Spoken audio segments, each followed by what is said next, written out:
Assalamualaikum warahmatullahi wabarakatuh. Salam sejahtera bagi kita semua. Kepada yang terhormat Bapak Ahmad Fahru Rozi, ZS, SSI MSC, selaku dosen mata kuliah Ilmu Biomedik Dasar, dan juga kepada teman-teman sekalian yang saya banggakan. Sebelum memulai presentasi, izinkan saya memperkenalkan diri.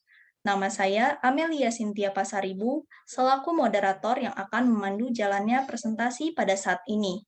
Dilanjutkan dengan adanya teman-teman dari kelompok 1, yaitu yang pertama, Aidatul Fitriah, 2, Aisyah Ayuningrum, 3, Amelia Cynthia Pasaribu, 4, Amar Gifari Ramadan, 5, Laili Frida Yuni, 6, Marsyanda Kaila, dan yang ketujuh, Mediana Eka Putri. Maka dari itu, izinkan kelompok kami untuk memulai presentasi kali ini dengan judul Praktikum Uji Molis dan Iodium. Untuk teman-teman sekalian, mohon disimak dan diperhatikan dengan baik ya. Yuk, langsung aja ke videonya. Baik, yang pertama di sini saya akan menjelaskan tentang uji molis. Uji molis merupakan uji kimia yang digunakan untuk menunjukkan adanya karbohidrat. Semua jenis karbohidrat mulai dari monosakarida, disakarida, oligosakarida, dan polisakarida menunjukkan reaksi positif dengan uji ini. Senyawa-senyawa seperti asam nukleat dan glikoprotein juga positif dengan uji molis karena mengandung karbohidrat. Penemu uji ini adalah seorang ahli tanaman Australia bernama Hans Molis. Asam sulfat akan mendehidrasi karbohidrat membentuk furfural. Alfa-naftol bereaksi dengan furfural membentuk senyawa berwarna ungu.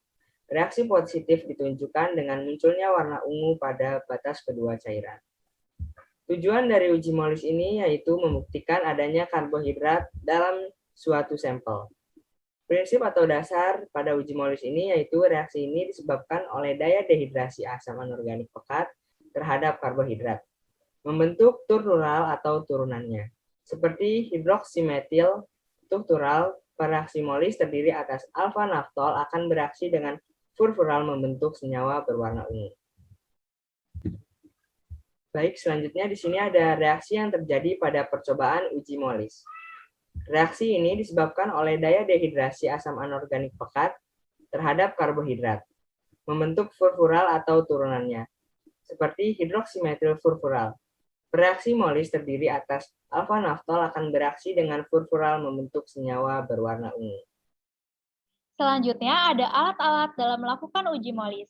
Yang pertama ada tabung reaksi, kedua pipet tetes, dan yang ketiga pipet ukuran 1 mili. Selanjutnya ada bahan uji atau sampel yang terdiri dari 9 bahan. Yang pertama adalah larutan gluktosa 1%, kedua larutan sukrosa 1%, ketiga larutan laktosa 1%, keempat larutan maltosa 1%, kelima larutan fruktasa 1%, keenam larutan amilium 1%, ketujuh larutan galaktosa 1%, ke-8 larutan arabinosa 1%, dan yang ke-9 ada aquades atau pembanding. Selanjutnya ada reagensia, yaitu pereaksi molis yang terdiri dari larutan anaftol 5% dalam etanol 95%, dan H2SO4 atau asam sulfat. Baik, yang selanjutnya adalah cara kerja. Yang pertama yaitu masukkan ke dalam tabung reaksi masing-masing 1 ml larutan sampel. Kedua, tambahkan masing-masing 2 tetes reaksi molis. Campur sampai homogen. Lalu yang ketiga, tambahkan 0,5 mili H2SO4 pekat ke masing-masing tabung dengan cara memiringkan tabung dan mengalirkan H2SO4 pekat melalui dinding. Jangan dikocok. Lalu yang keempat, reaksi positif, yaitu adanya karbohidrat, ditandai dengan pembentukan cincin berwarna ungu. Kemudian di sini kita dapat melihat hasilnya.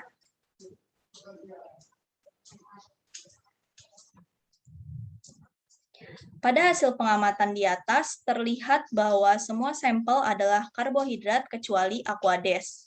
Hal ini dapat diketahui karena setelah ditambahkan asam sulfat, warnanya berubah menjadi ungu dan membentuk cincin, menyatakan reaksi tersebut positif, sedangkan aquades berwarna bening.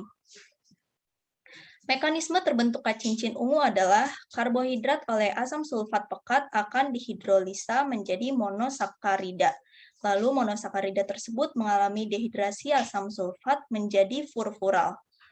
Jika senyawanya berupa heksosa-heksosa, maka senyawa yang terbentuk berupa hidroksimetil furfural. Furfural tersebut dengan adanya alfa-naftol akan berkondensasi membentuk senyawa kompleks berwarna ungu. Dehidrasi pentose akan menghasilkan furfural. Dehidrasi heksosa akan menghasilkan hidroksimetil furfural, sedangkan dehidrasi rhamnosa membentuk metil. Pembahasan karbohidrat merupakan senyawa makromolekul polihidroksi-aldehid atau polihidroksi keton. Karbohidrat terdapat dalam jaringan tumbuhan, hewan, dan mikroorganisme dalam berbagai bentuk dan ras. Karbohidrat memiliki rumus empiris CH2ON dan biasa disebut dengan hidrat. Dari sebuah karbon menurut Leininger 1970. Dalam bahan makanan, karbohidrat terdapat dalam beberapa bentuk nih. Yang pertama ada monosakarida. Biasa disebut sebagai gula sederhana yang memiliki satu gugus aldehid atau keton. Yang kedua ada disakarida. Memiliki dua monosakarida yang dihubungkan dengan ikatan glikosidik. Disakarida yang paling umum ialah maltose, laktosa, dan sukrosa. Yang ketiga ada oligosakarida. Memiliki 2-10 gabungan monosakarida yang berikatan dengan ikatan. Yang terakhir ada polisakarida. Memiliki monosakarida dalam jumlah banyak yang tergabung dalam suatu rantai lurus maupun bercabang. Karbohidrat dalam bahan pangan banyak sekali kandungannya nih. Untuk mengetahui adanya karbohidrat secara umum, maka uji Molix dapat digunakan. Larutan Molix ini sendiri mengandung 5% A-naftol dan 95% alkohol atau etanol. Uji ini berdasarkan kepada reaksi karbohidrat dengan asam pekat. Dalam larutan Molix ini mengandung alkohol. Fungsi dari alkohol dalam larutan Molix ada dua, yaitu yang pertama untuk melindungi partikel-partikel karbohidrat dari kontak langsung asam sulfat pekat sehingga tidak terjadi kerusakan langsung senyawa karbohidrat dalam sampel. Yang kedua ada sebagai pelarut A-naftol. A-naftol merupakan pewarna spesifik karbohidrat sehingga akan memberikan warna ungu jika bereaksi dengan senyawa furfular. Yang akan dibahas selanjutnya. A-naftol bersifat larut air, maka dari itu selain untuk perlindungan senyawa karbohidrat, alkohol berfungsi untuk melarutkan A-naftol. Mekanisme terbentuknya cincin ungu adalah karbohidrat oleh asam sulfat pekat akan dehidrolisasi menjadi monosakarida. Lalu monosakarida tersebut mengalami dehidrasi oleh asam sulfat menjadi furfular. Jika senyawanya berupa heksosa-heksosa, maka senyawa yang terbentuk berupa hidroksimetil furfular. Furfular tersebut dengan adanya A-naftol akan berkondensasi membentuk senyawa kompleks berwarna ungu. Dehidrasi pentose akan menghasilkan furfular, dehidrasi heksosa akan menghasilkan hidroksimetil furfular. Sedangkan dehidrasi rhamnosa berbentuk metil.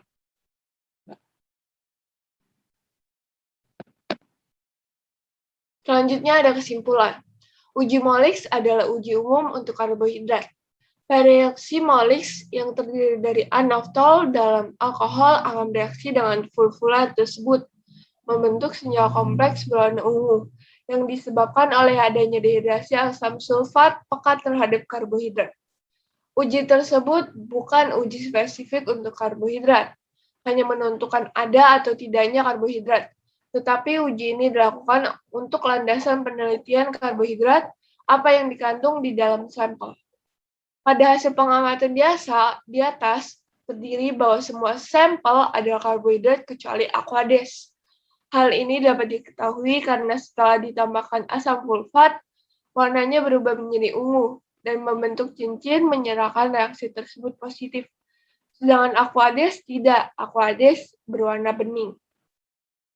Selanjutnya terdapat uji iodin atau iodium. Yang pertama, tujuan. untuk membuktikan adanya karbohidrat dari golongan polisakarida. Lalu, prinsip atau dasar polisakarida dengan larutan iodin akan membentuk kompleks warna biru atau ungu amilum dan merah glikogen. Sedangkan oligosakarida dan monosakarida dengan larutan iodium tidak membentuk kompleks warna atau tidak berwarna. Yang terakhir terdapat reaksi uji iodin. Percobaan ini bertujuan untuk memisahkan antara polisakarida, monosakarida, dan disakarida. Iodium memberikan warna kompleks dengan polisakarida. Amilum memberikan warna biru pada iodium. Molekul-molekul iodin dapat berikatan dengan molekul amilum membentuk suatu kompleks amilum yang berwarna ungu. Selanjutnya, bahan uji atau sampel.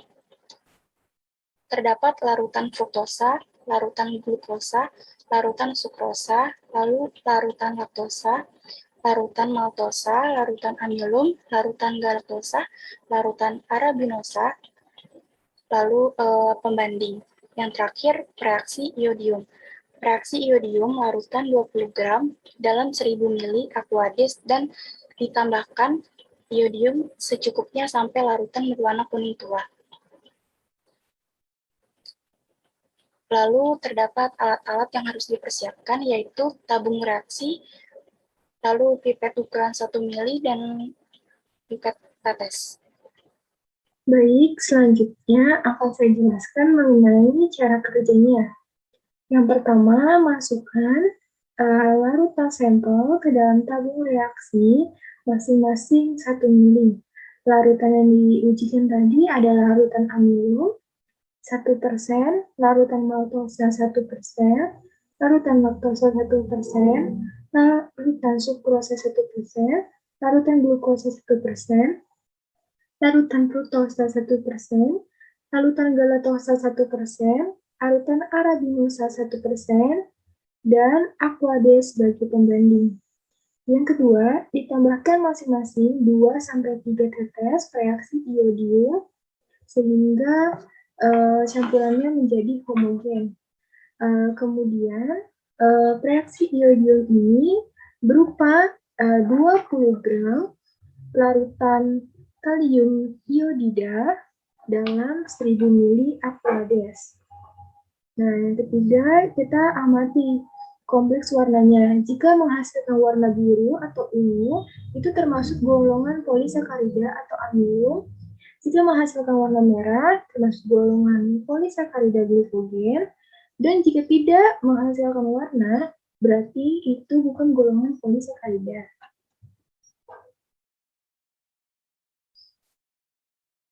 Bisa kita lihat di sini adalah langkah dari uji cobaan tadi. Ya, jadi larutan ujinya dimasukkan ke dalam tabung reaksi menggunakan pipet ukuran 1 ml. Lalu larutan reaksi iodiumnya dimasukkan ke dalam tabung reaksi menggunakan pipet tetes sebanyak 2-3 tetes.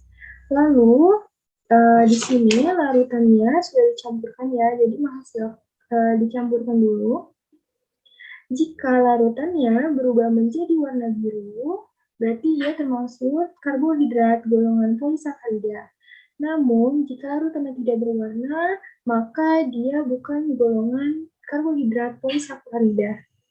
Nah, di sini didapatkan hasil dari uji coba yang telah dicobakan bahwa larutan amilum menghasilkan berwarna biru. Maka dapat disimpulkan bahwa larutan amilum termasuk golongan polisakarida. Yang kedua, larutan maltosa itu tidak berwarna, sehingga dapat disimpulkan bahwa larutan maltosa itu bukan golongan polisakarida. Yang ketiga, larutan laktosa itu tidak berwarna, sehingga disimpulkan bahwa larutan laktosa bukan termasuk golongan polisakarida. Yang keempat, larutan sukrosa itu hasilnya tidak berwarna juga, sehingga dapat disimpulkan bukan golongan polisakarida. Lalu, larutan glukosa itu juga dihasilkan tidak berwarna, sehingga dapat disimpulkan bukan golongan polisakarida. Lalu kemudian selanjutnya larutan fruktosa itu juga tidak menghasilkan warna sehingga dapat digolongkan bukan golongan polisakarida. Lanjut, larutan galaktosa itu juga tidak menghasilkan warna sehingga digolongkan sebagai polisakarida. Lalu larutan arabinosa itu tidak menghasilkan warna sehingga dapat digolongkan bukan termasuk golongan polisakarida. Lalu yang terakhir aquades juga diujikan tidak menghasilkan warna sehingga aquades juga dapat disimpulkan bukan golongan polisakarida. Jadi setelah dilakukan uji iodium ini dapat kita simpulkan bahwa larutan amilumlah yang termasuk ke dalam polisakarida. Pembahasan hasil yang diperoleh dari uji iodin tersebut adalah pada larutan uji coba larutan amilum saja. Dikarenakan amilum merupakan golongan polisakarida, sedangkan glukosa, fruktosa, maltosa, galaktosa, arabinosa, sukrosa, dan aquades tidak mengalami perubahan warna, yang berarti tidak termasuk ke dalam golongan polisakarida. Sehingga perubahan warna yang dialami oleh amilum menandakan bahwa amilum merupakan karbohidrat dari golongan polisakarida. Kesimpulannya, kandungan karbohidrat pada suatu bahan pangan dapat diketahui dengan melakukan pengujian secara kualitatif metode uji iodin. Prinsip dan penetapan karbohidrat dengan metode uji iodin untuk mengidentifikasi polisakarida. Reagen yang digunakan adalah larutan iodin. Amilum dengan iodin dapat membentuk kompleks biru. Amilopektin dengan iodin akan memberi warna merah ungu, sedangkan dengan glikogen dan dextran akan membentuk warna merah coklat. Demikian penjelasan dari kelompok kami. Mohon maaf apabila ada kesalahan.